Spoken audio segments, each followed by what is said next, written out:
Hi, everyone, and welcome to The Invisible Industry. As you know, this is the podcast where we discuss and educate on everything you didn't know about agricultural rendering, and it's brought to you by the North American Renderers Association, or NARA. I'm your moderator, Anna Wilkinson. I am the Vice President of Communications for NARA, and joining me, as always, is our host, Mr. Marcus Wintzer. Marcus, thank you as always. Very exciting episode today. We are going to be talking all about aquaculture. Aquaculture is something that we discuss quite a bit here at NARA and in the rendering industry at large. You'll understand why soon, but we have yet to dedicate a full episode to it on the podcast. So I'm happy to say that we are doing that today. And joining us to help us with that is Dr. George Chamberlain. Dr. Chamberlain, thank you so much for being here with us. Without further ado, I'm going to go ahead and turn it over to Marcus to introduce our guest and to get us started. Thanks for the introduction, Anna, and thank you for joining us here today. Today's episode is about aquaculture, and our guest is Dr. George Chamberlain, who is the president of the Center for Responsible Seafood. Dr. George Chamberlain started his aquaculture career in 1975 as a researcher, instructor, and extension aquaculture specialist at Texas A&M University. For the next 10 years, he directed the aquaculture programs at Ralston Purina International and Monsanto. From 1999 to 2020, he founded and managed several shrimp breeding, nutrition, and farming companies, ultimately known as Kona Bay, with operations in Malaysia, Brunei, and Hawaii. Concurrent with his commercial activities, Chamberlain served as a board member and president of the World Aquaculture Society and later helped found both the Global Seafood Alliance, GSA, and the Center for Responsible Seafood, TCRS. He served for 25 years as president of GSA and now leads TCRS. Nice for you to be here today, George. Oh, thank you, Marcus, and thank you, Anna, for inviting me. Pleasure to be here. I've enjoyed working with the renderers for quite a few years now. Great opportunity. First off, could you define aquaculture for us? Well, that's a really easy one, Marcus. It's the farming of aquatic organisms. But if you think about it, it has tremendous diversity. That's the unique thing about aquaculture as compared to poultry or swine or cattle. There was a recent Food and Agriculture Organization report, they do it every 2 years, called the State of World Fisheries and Aquaculture. It's abbreviated SOFIA, and they say that there are 730 species of farmed aquatic organisms. And some of them are animals, and some of them are plants like algae and seaweed. And the remarkable thing about this year's SOFIA report is the first time ever that aquaculture production globally has exceeded wild catch. It's kind of a milestone. Can you imagine? I remember as a young boy walking along the beach and looking out at the ocean, and it looked infinite. It looked like, the amount of seafood that's there is, we could never possibly reach a maximum sustainable yield, but we have long ago. And now that same amount of seafood and more is being farmed. There's such a variety of species and such a variety of habitats and such a variety of culture systems. So that's the unique thing about aquaculture, is the diversity. Incredible diversity. That's fascinating. I'd never realized that aquaculture extended beyond just fish. So with it being so diverse, how can something like rendered products, I know there is a variety of rendered products, but how do those relate to the world of aquaculture? Marcus, actually, there are two ways. One, aquaculture is a user of those rendered animal byproducts. Aquaculture has grown a lot over the last 50 years. And in the early days, it had a high reliance on fish meal and fish oil, which are actually, rendered animal byproducts taken from wild fish. But that supply is finite. There's only 4 to 5 million metric tons of fish meal available in the world. And that's the max. It's never going to increase. But aquaculture continues to increase at a fast rate. It's the fastest growing animal protein sector in the world in terms of percent increase. And so it's outstripping the availability of fish meal and oil. And so the aquaculture feed industry is constantly looking for alternatives. How can they reduce that level of fish meal and oil? And rendered animal byproducts are one of those solutions. Blood meal, feather meal, and I would say in particular, poultry byproduct meal is a very popular substitute for fish meal. In fact, last year, the Center for Responsible Seafood conducted a survey on shrimp feeds, and we contacted 8 of the world's leading shrimp feed manufacturers, and they agreed to anonymously disclose their typical formula for grow-out feed for shrimp, which is difficult to do because those are prized, confidential bits of information. But we looked at that and we were surprised to see that poultry byproduct meal was in the majority of shrimp feeds and it's at a significant level. So number one, aquaculture is a user of rendered animal byproducts. But number two, aquaculture is a producer. So when every aquaculture animal is harvested and processed, it too generates trimmings, and it too has a need to recycle those products into new uses. So really, we have a lot to learn from our fellow members of this sector in the rendering area about how to be more efficient in rendering. And we hope that some of the rendering companies will enter into the aquaculture world to play a role. And we hope also that the renderers will continue to provide, well, really an increasing quantity of products to this sector. And there are some, special needs of this sector. Aquaculture, probably like all foods, is under pressure from indirectly from consumers, but directly from retailers and seafood buyers to continually improve the sustainability of the product. And part of that is the largest part of the carbon footprint of aquaculture products is the feed. So is aquaculture itself pretty sustainable environmentally, economically? Yes, I think so. I think it's been under the microscope maybe more than others. And consequently, I think it's made great strides. Yes.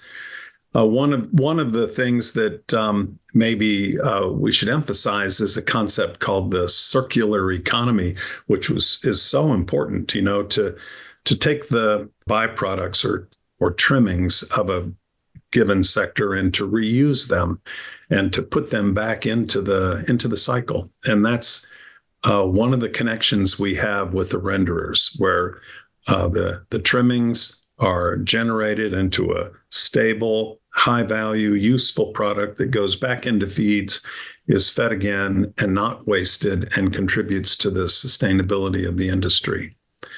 And, I would mention that this is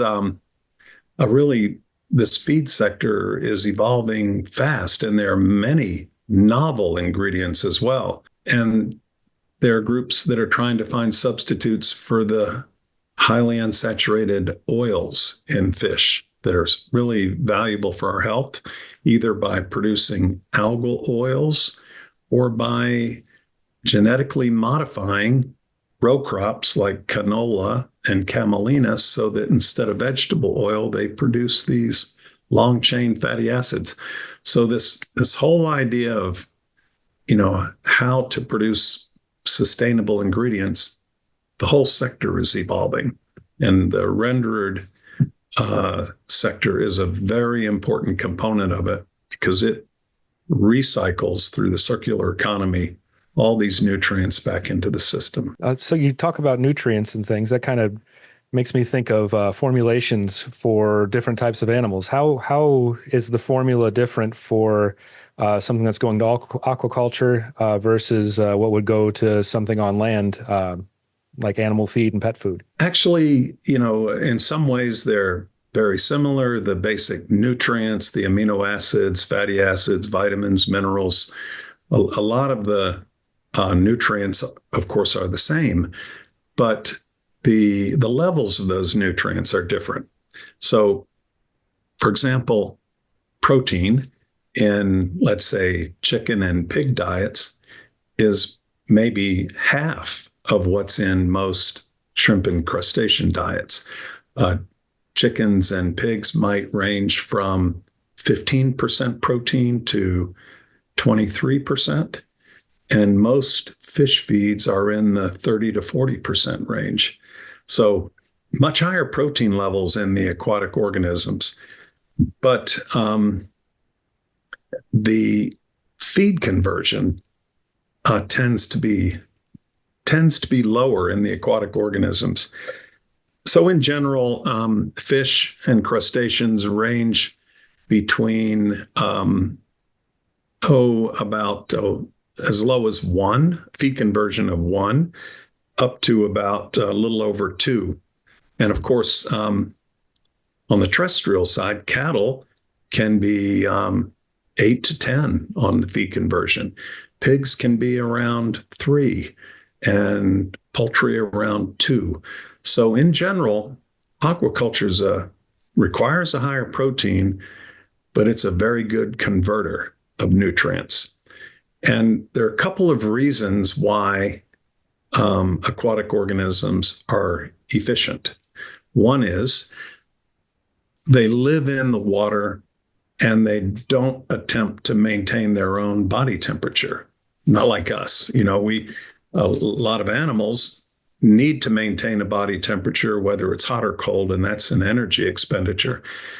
And the other thing is that these aquatic organisms are either buoyant in the water, neutrally buoyant, or they're on the bottom. They don't have to resist the effects of gravity like land animals. Don't have to have heavy bones, skeleton, and that also saves on energy cost. I would say the one disadvantage of aquatic animals is breathing.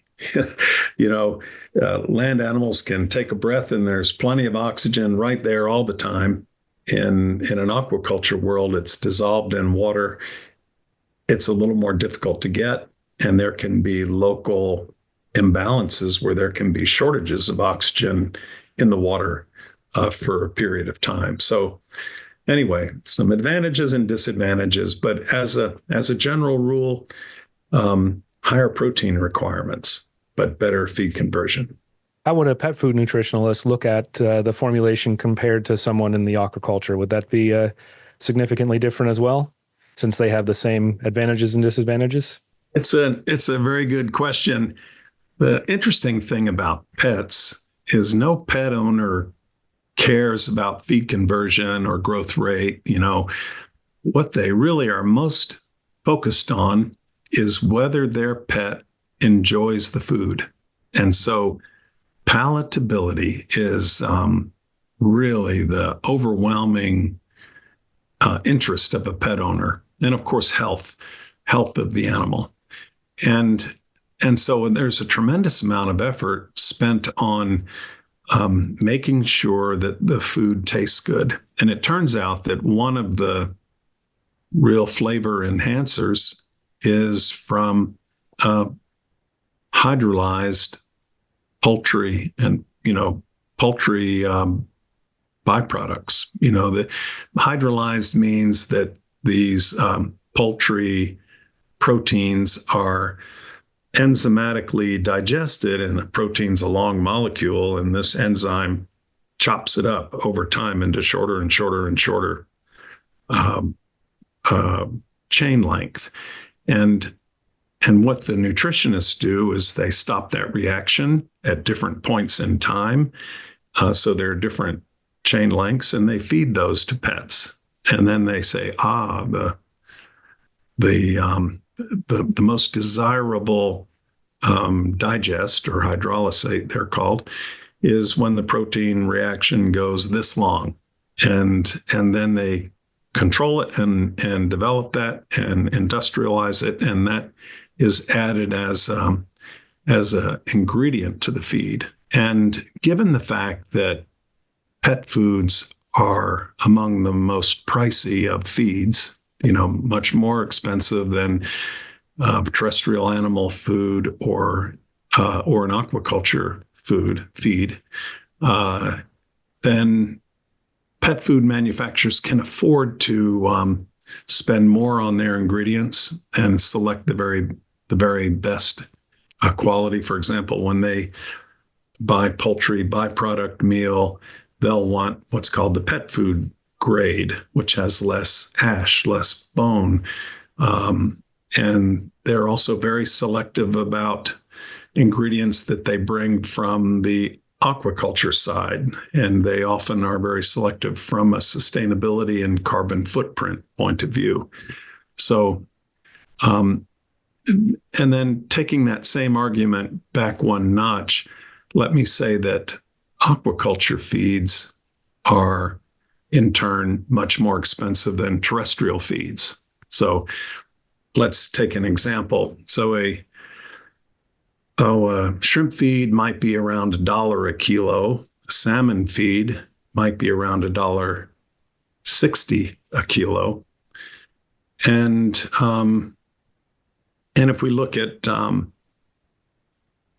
example, pig and chicken feeds, they're probably around $700 a kilo.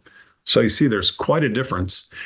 And that's important from a feed point of view, because it means that the aquaculture feed manufacturer has a little more money to work with. It's not quite as tight a budget as a poultry feed or pig feed has to deal with. And it means they too can select the higher quality products. So they'll also often go for that same pet food grade of poultry byproduct meal because it fits better into the formula, has less ash, has better digestibility, and they have the flexibility to do it because their price range is a little higher for those feeds. With aquaculture continuing to grow, do you anticipate a growth for rendered products as being used in aquaculture? And what do you think the reasoning would be behind that if there is one? Oh, absolutely. I mean, the aquaculture continues to grow.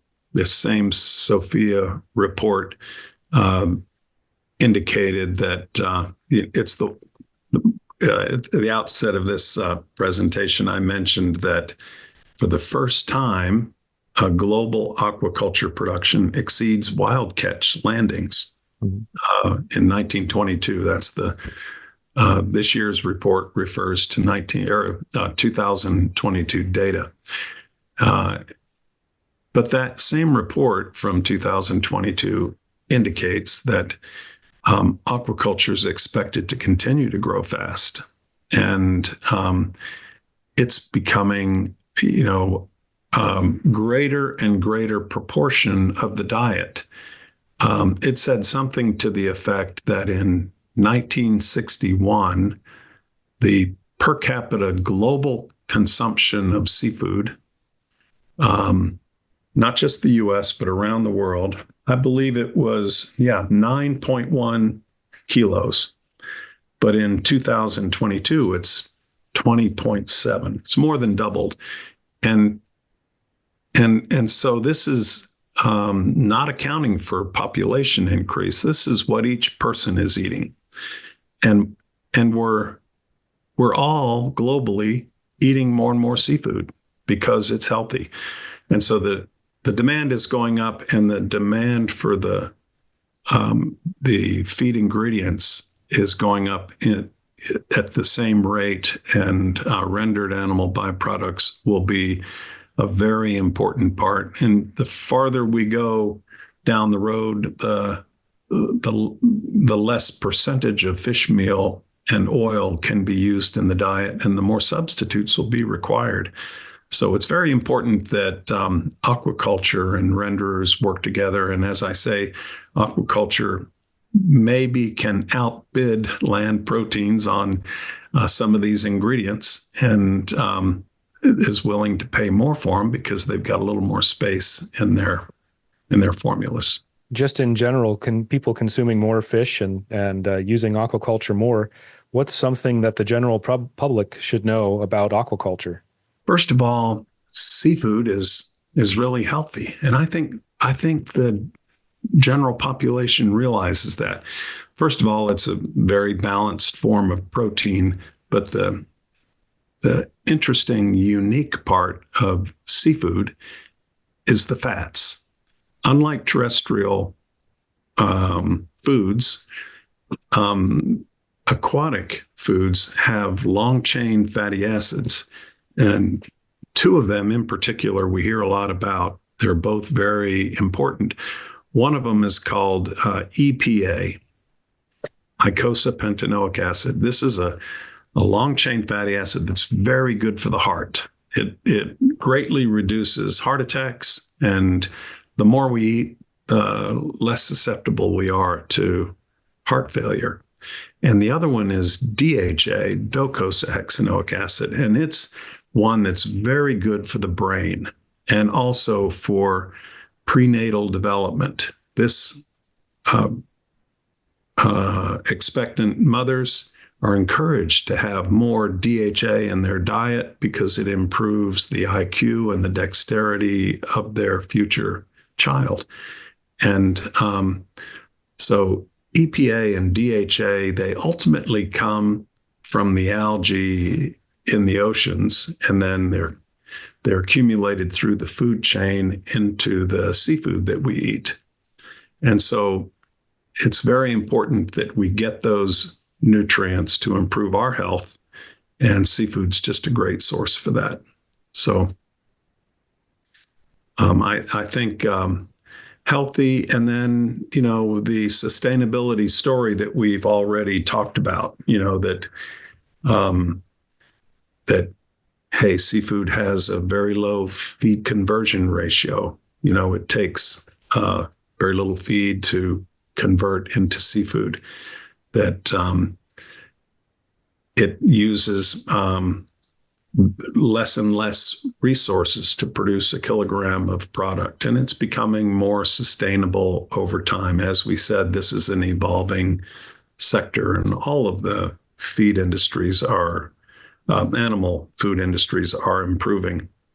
But I think the health of the nutrients, particularly the fats, is the main differentiating point for seafood. So every year in July, I like to watch Shark Week, and they talk about the migratory patterns of great whites and other sharks. One of our members has also noticed that they typically see a domestic use of dried blood in aquaculture that starts in April and goes through June. Is there a seasonality to aquaculture production on what's necessary or formulation changes for diets during certain parts of the year? Yes, there is. That's true. And in temperate locations like the US and Canada and Scotland and Norway, where there are species that are raised in summer months and then much colder winter months, there can be a change in the diet. Absolutely. But we have to remember that, aquaculture is a global business, and it's happening in the tropics as well, all around the world. And that's a year-round business with continuous production.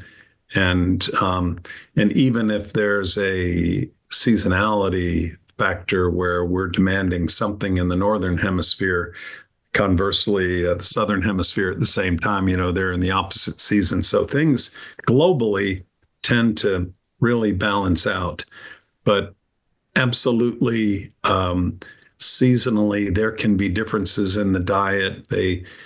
For example, with channel catfish raised in the Mississippi Delta, they've found that controlling certain winter onset diseases is better if they adjust the diet in one way or another.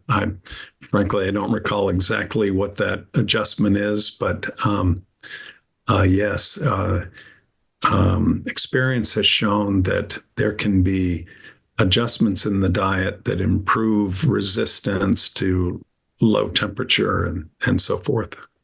And also for salinity in places where the salt content of the water is exceptionally high. They often increase the protein level just a little bit to help compensate for the organism having to maintain the osmotic strength of their body in relation to the external environment. Thank you very much. Definitely sounds like a fascinating industry. If someone was interested in starting a career in aquaculture, how would they start? Where would they go? Well, there's so many possibilities. When I began, a long time ago, I began by reading some things. I picked up, some popular magazine articles. Then I dove into some more technical books, and I found that I was totally fascinated. And then I went back to school. I went to graduate school and got a master's and got a PhD. But it's not necessary to dive in all the way. You can do many things. For example, I think one of the best things would be to go to your state extension agent and learn about aquaculture. Browse the internet. You don't have to buy books like I did before. And there's so many fascinating YouTube videos of the full range of aquaculture. I mean, it just excites me to think about these totally open ocean farming systems, which is kind of the dream of the Jacques Cousteau's of the 1960s, that we'll farm the ocean. Well, literally, we're farming the ocean. And indoor, high-tech, fully controlled and automated systems that maintain the optimum environment so there is no seasonality, no downtime. They're kept in the perfect environment and fed the proper diets and no disease. And But I would say if someone is interested to explore the field, and ultimately, you would have to ask yourself, what aspect am I interested in? Is there a particular species? Is there a particular environment? Ocean, freshwater, estuarine, cold, warm? And is there a particular discipline? So, for example, there's a whole discipline on the health of the animal, like veterinary science, vaccines, probiotics. Then there's the genetic selection and breeding, which is, you might not think that anybody's breeding fish or shrimp, but my goodness, it's the most important way to improve the performance of the animal, because with breeding, you can get like 10% improvement every single generation. So it's like compounding interest from putting money in a bank. And there's not much we can do with feeds or with disease control that can consistently give us a 10% improvement. And it's not just improvement in growth rate. It can be improvement in resilience of the animal, in tolerance of environments, of resistance to disease. And then there's the nutrition area, this whole topic that we've been focused on with rendering and nutrients and feeds. There's the grow out. Probably the thing that most people would first think of is, I'd love to just grow this crop.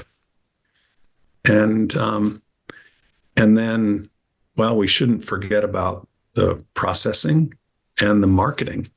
There's such an opportunity to inform consumers about where seafood comes from, tracing it back to the families and the waters and the way it was cultured all around the world. It's I really expect that someday that when we're sitting in a restaurant, we could scan a QR code to see where that particular species was farmed and who did it and where, and maybe a video or two. So it's there are lots of ways to explore this, and maybe one last way I would say, if a person does a little reading, watches a few videos, they have an interest, then go to a conference.